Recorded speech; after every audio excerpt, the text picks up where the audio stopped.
আসসালামু আলাইকুম। আন্তর্জাতিক এবিসি টিভিতে আপনাকে স্বাগত। শুরুতেই জানাবো আমাদের হাতে থাকা সর্বশেষ বিশ্বের গুরুত্বপূর্ণ সংবাদ, পরে বিস্তারিত। পুরোদমে ইসরায়েল ইরান হিজবুল্লাহ যুদ্ধ চলছে। জানিয়ে দিব আমাদের হাতে থাকা সর্বশেষ গুরুত্বপূর্ণ আপডেট আন্তর্জাতিক সংবাদ। শুরুতেই জানিয়ে দিব দক্ষিণ লেবাননে হামলা, ইসরায়েলের বিরুদ্ধে যুদ্ধবিরতি চুক্তি লঙ্ঘনের অভিযোগ। যুদ্ধবিরতির একদিন পর একে অপরের বিরুদ্ধে যুদ্ধবিরতি চুক্তি লঙ্ঘনের অভিযোগ তুলছে ইসরায়েল ও হিজবুল্লাহ। আজ দক্ষিণ লেবাননের 6টি এলাকায় হামলা চালিয়েছে ইসরায়েল। তাদের দাবি ওই এলাকায় সন্দেহভাজন ব্যক্তিদের উপস্থিতি দেখতে পেরেছে। এরপর জানিয়ে দিব গাজা থেকে আটক জিম্মিদের ফেরাতে নেতানিয়াহুর নেসেট অফিসে বিক্ষোভ। গাজায় 1 বছরেরও বেশি সময় ধরে আটক জিম্মিদের স্বজনরা বুধবার দেশটির প্রধানমন্ত্রী বেঞ্জামিন নেতানিয়াহুর নেসেট অফিসে প্রবেশের পথটি অস্থায়ীভাবে অবরুদ্ধ করে রাখে। তাদের দাবি তাদের প্রিয়জনকে মুক্ত করার জন্য অবিলম্বে চুক্তি করতে হবে। এদিকে সিরিয়ায় ইরানের সিনিয়র সামরিক উপদেষ্টা নিহত। সিরিয়ায় সরকারি ও বিদ্রোহী গোষ্ঠীর মধ্যে সশস্ত্র হামলায় ইরানের সিনিয়র সামরিক উপদেষ্টা নিহত হয়েছে বলে দেশটির রাষ্ট্রীয় মিডিয়ার খবরে বলা হয়েছে। এরপর জানিয়ে দিব লেবাননের বিরুদ্ধে যুদ্ধে কোনো লক্ষ্যই অর্জন হয়নি ইসরায়েলের।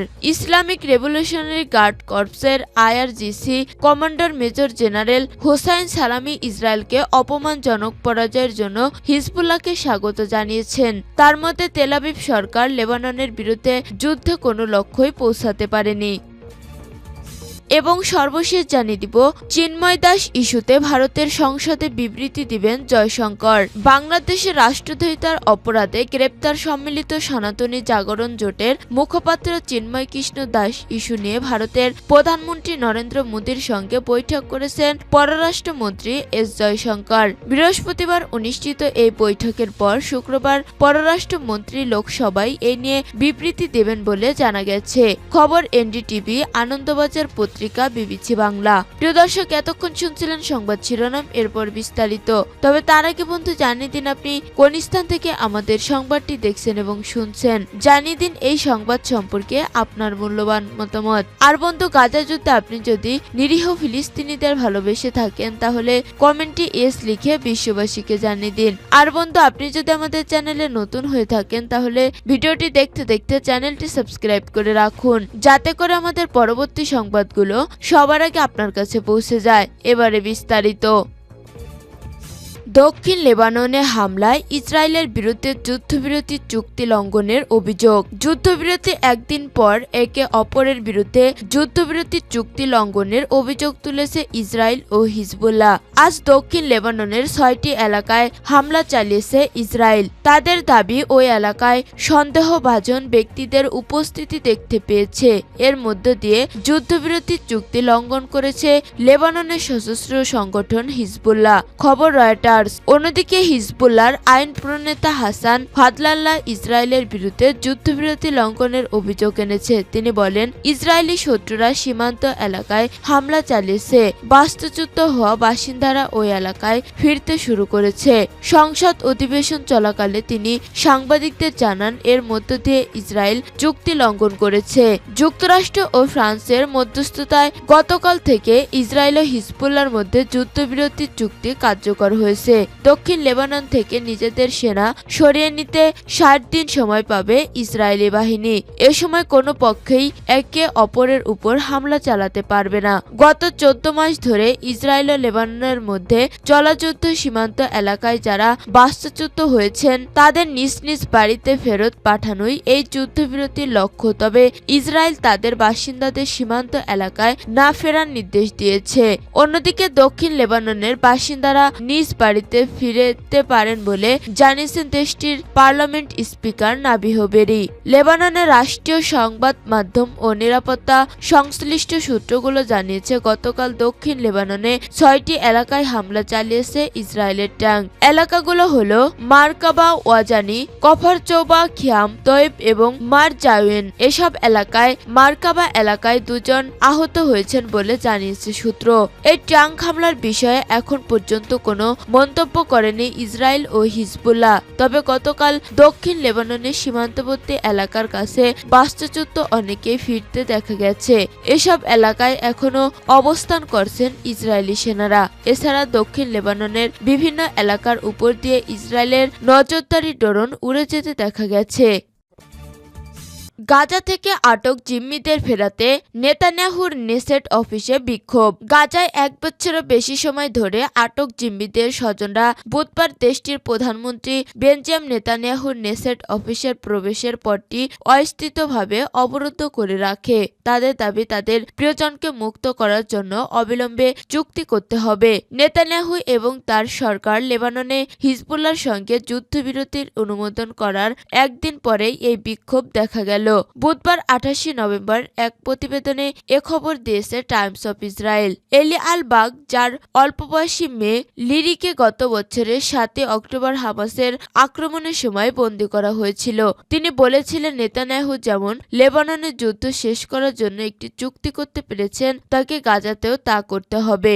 লেবাননের যুদ্ধবিরতি চুক্তির পর এবার আন্তর্জাতিক মহলের চোখ ফিলিস্তিনের গাজার দিকে। হামাসের হাত থেকে জিম্মি মুক্ত করতে বেঞ্জামিন নেতানিয়াহু প্রশাসনের উপর চাপ রয়েছে ইসরায়েলের অভ্যন্তরে। নেতানিয়াহুর উদ্দেশ্যে আলবাগ আরো বলেন, আপনি যদি চান আপনি পারেন, অনুগ্রহ করে এটি বাস্তবায়ন করব।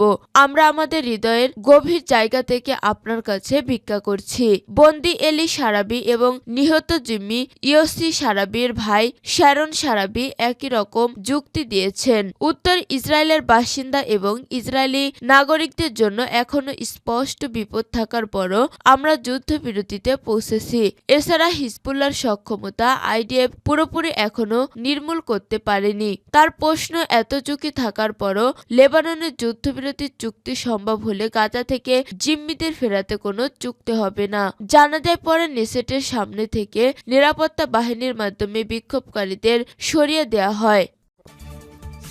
সিরিয়ায় ইরানের সিনিয়র সামরিক উপদেষ্টা নিহত। সিরিয়ায় সরকারি ও বিদ্রোহী গোষ্ঠীর মধ্যে সশস্ত্র হামলায় ইরানের সিনিয়র সামরিক উপদেষ্টা নিহত হয়েছেন বলে দেশটির রাষ্ট্রীয় মিডিয়ার খবরে বলা হয়েছে। ইরানের ইসলামিক রেভলিউশনারি গার্ড কর্পসের IRGC second brigadier general Kiumars Pour Hashemi Zionist তাকফিরি সন্ত্রাসীদের কূটকৌশলের কারণে নিহত হয়েছেন। সিনার আলোকপাতে এই ঘটনা ঘটে। আল জাজিরার প্রতিবেদনে বলা হয়েছে, এ বিষয়ে তাৎক্ষণিক বিস্তারিত কিছু জানা যায়নি। গত কয়েকদিন ধরে সিরিয়াতে সশস্ত্র গোষ্ঠী হায়াত তাহরির আল-শাম এইচটিএস এবং দেশটির সরকার প্রেসিডেন্ট বাশার আল আসাদ পরিচালিত সেনাবাহিনীর মধ্যে সংঘর্ষে বহু হতাহত ঘটনা ঘটেছে। এদিকে প্রেসিডেন্ট বাশার আল আসাদকে সমর্থন দিয়ে যাচ্ছে ইরান। সিরিয়াতে সংঘাত শুরু হওয়ার পর থেকেই প্রায় 1 দশকের বেশি সময় ধরে বাশার সরকারকে সমর্থন দিয়ে যাচ্ছে ইরান। দেশটির সশস্ত্র বিদ্রোহী গোষ্ঠীকে সন্ত্রাসী সংগঠন হিসেবে মনে করে তেহরান এবং তাদের সঙ্গে ইসরায়েলের সংশ্লিষ্টতা রয়েছে। লেবাননের বিরুদ্ধে যুদ্ধে কোনো লক্ষ্যই অর্জন হয়নি ইসরায়েলের। ইসলামিক রেভলিউশনারি গার্ডস কর্পের IRGC commander major general Hossein Salami ইসরায়েলকে অপমানজনক পরাজয়ের জন্য হিজবুল্লাহকে স্বাগত জানিয়েছেন। তার মতে তেলাবিব সরকার লেবাননের বিরুদ্ধে যুদ্ধে কোনো লক্ষ্যই পৌঁছাতে পারেনি। 14 মাস যুদ্ধের পর বুধবার ইসরায়েল ও হিজবুল্লাহর মধ্যে একটি চুক্তি বিরতি কার্যকর হয়, যাকে নিজেদের অর্জন হিসেবে দেখছেন আইআরজিসি প্রধান। যে কারণে বৃহস্পতিবার এক বিবৃতিতে হিজবুল্লাহ মহাসচিব শেখ নাইম কাসেমকে অভিনন্দন জানান তিনি। আইআরজিসি প্রধান বলেন, লেবানিজ ফ্রন্টের যুদ্ধবিরতি হল ইহুদিবাদী শাসকের জন্য একটি কৌশলগত এবং অপমানজনক পরাজয়, যার মানে হিজবুল্লাহর বিরুদ্ধে যুদ্ধে কোনো খারাপ লক্ষ্য এবং উচ্চ আকাঙ্ক্ষা অর্জনের কাছাকাছি আসতে পারেনি। এমনকি এটি গাজার যুদ্ধ শেষ করার জন্য একটি যুদ্ধবিরতির সূচনাও চিহ্নিত করে। সালামি আরো বলেন, ইসরায়েলের যুদ্ধবিরতি মেনে নেওয়ার কারণে হিজবুল্লাহ ক্ষেপণাস্ত্রের বাঁধের নিচে ছিল, যা শাসকদের ঘাঁটি এবং কৌশলগত স্থানগুলিকে লক্ষ্য করেছিল। তেলাবিব এবং তার সমর্থকদের জন্য যেটি একটি বার্তা ছিল।